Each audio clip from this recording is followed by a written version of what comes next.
So last week we discussed complementary and supplementary angles. This week we're taking a look at two new types of angle pairs.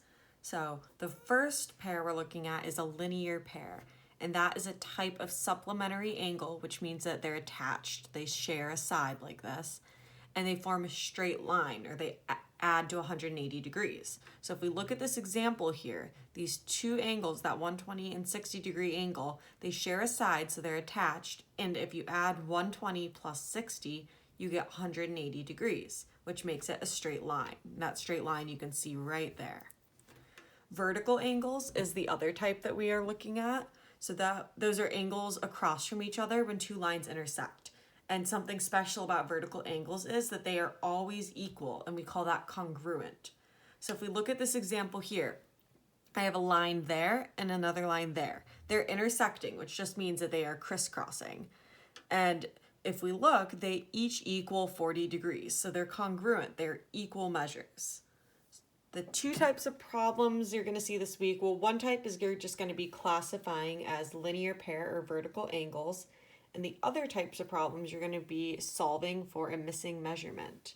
So in number one, we want to find the measure of angle B right here. So we first need to think about, is this a vertical angle or a linear pair?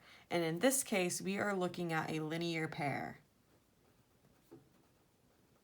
So we know that they need to add to 180 degrees. So if I take that angle B, so it's B degrees, and I add that angle that I have the measure of 50 degrees, they need to equal 180 degrees. Well, we can use this to solve for B. We're just going to subtract 50 degrees on each side of our equation, and we get B degrees equals 130 degrees. So that is our measure of angle B. The other type of problem you'll see is this, where you have a vertical angles. So vertical angles. And these are congruent. So I'm given that 29 degrees right there for this angle. If we look, angle B is directly across from it, across that crisscross. So that means that 29 degrees, it has to be equal to angle B. So angle B is 29 degrees. So if you have vertical angles, they're super easy. You just look and see where you given the measurement of the angle across from it. And if you were, then you already have that measurement.